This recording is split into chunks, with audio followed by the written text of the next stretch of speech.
Hey, seventh graders! Today we are going to be talking about the 90s. We have just 3 more days left of school, woohoo! And that's so exciting. We are going to talk about the 1990s. What are some of the things that happened in the 90s? Well, we couldn't talk about all of them in just a short video, but two things I want to highlight for you that are important about the 1970s. The first is Gulf War One, the Iraq War. This starts in 1991.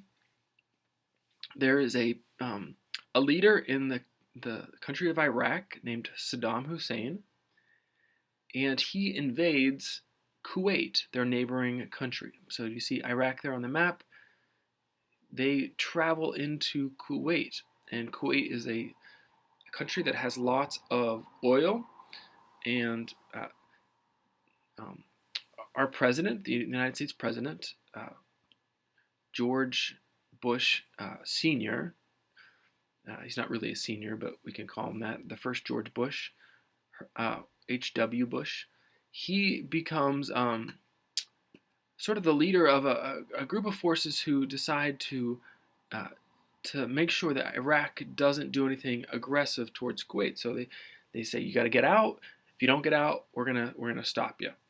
And they don't get out, and so uh, very quickly the U.S. and some other forces mobilize into the Gulf, and you see the Gulf there is on the right-hand side of that picture, the Persian Gulf. They bring in our warships, and we bring in our planes, and we very quickly strike and force Iraq to go back.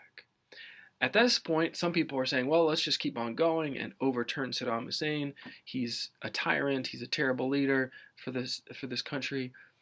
But we don't do that. We decide, it's better to just kick him out, make him go back to where he came from, and we're gonna make Kuwait a free country again. Now, the the problems that come from this are a couple. First of all, Saddam Hussein is not a good person. He's not like a guy that we can trust. So he's still going to be doing some bad things in Iraq. But that's the case in a lot of places. There's bad leaders in several countries. So, we don't invade every country that has a bad leader that we don't like. But probably more problematic is the picture on the right, which is we leave some troops in that area, and we make some bases in Saudi Arabia as a place to kind of keep ships, keep troops, keep planes, so that if there is any kind of disturbance in the Middle East, we'll have a quick response. Now, the Saudi Arabian government, they like that. They don't have to pay for their own defense. They like having our troops over there. But that's not the case for everybody that lives in Saudi Arabia. There are people who live in Saudi Arabia who think that there shouldn't be any foreign countries in their country. So you could imagine if China, for instance, had some military bases in our country. We would probably be upset about that. We wouldn't want them to have a military presence in our country. Nor would we want it in Mexico or Canada or anywhere close by. So there are people who are upset by this development. And one of the most important people there would be Osama bin Laden. He was from Saudi Arabia, and he did not want his own country to have foreign invaders in what he considered foreign invaders. And so he sends lots of warnings to the United States. He tries to blow up the World Trade Center a couple different times, and finally is successful in 2001. So this is something that is building for about a decade, from 1991 to 2001. He's not a big fan of our presence in Saudi Arabia, so close to the holiest sites in the Islamic religion, Mecca and Medina. So he and a group of what we call terrorists want to send a message to the United States. Um, the next development in the 1990s is, uh, and this has been started in the 1970s, but it's continuing into the 90s, is a new wave of immigration. We've gone through periods in our country's history where we've welcomed in lots of immigrants. The early 1900s was a time where the doors were wide open for people to come in and be part of our country, and that's the time period that a lot of families first join our countries in the 1900s. But there's a new spike starting in the 1970s of immigration that comes into our country, um, and there's a severe rise in the 1990s. So much so that by the year 2000, um, a pretty significant portion of our country is foreign born. Somewhere maybe around 11 or 12% of our country is born outside of our country. Um, and there's good things that come with that, and there are sometimes bad things that come with that. One of the good things is just the influx of um, just diversity and new ideas and new energy that comes in with immigrants who are motivated to make it and to do good things. And that's a good thing.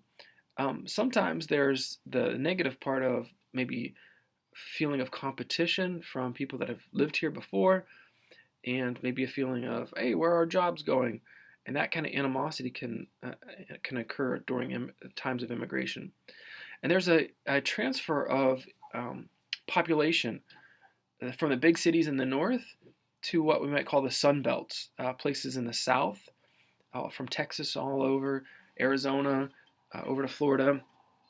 There's an influx in those cities, so that a city like Philadelphia will go from over 2 million people down to about 1.5 million people. A city like Detroit goes from about 1.5 million people to about 700,000 people. That's a pretty big dip in those cities for population. And at the same time, cities like Houston are growing and growing and growing. Cities in the South booming with new immigrants, and so the power of those cities the dynamics start to change. New York loses some of its delegates to the federal on the federal level, so the House of Representatives and they get allotted a new amount of representatives. Same thing is true for Pennsylvania, whereas other states like Texas start to pick up lots of new um, new delegates. So that's a shift in our country, and we can see this how this impacts even on today. There's our last president, President Trump, ran on closing our borders to illegal immigration. So that was one of his primary running points was we got to stop illegal immigration. We're all in favor of legal, but it's the illegal immigration that's coming into our country that we need to stop. So these shifting dynamics we start to see kind of acutely manifest themselves by the end of the 1990s, so that our country is more and more diverse at the end of the 1990s, at the beginning of 2000. So those are two trends that I think are important from the 1990s. The Gulf War is one of our beginning points into our influence in the Middle East, and so we're going to see more of United States troops, money, resources going to the Middle East starting in this decade, and we see a shift in demographics, shift in immigration in the 1990s as well. All right, two important things in the 1990s. Tomorrow, the 2000s, and then on Friday we have a Zoom class. See you guys. Bye.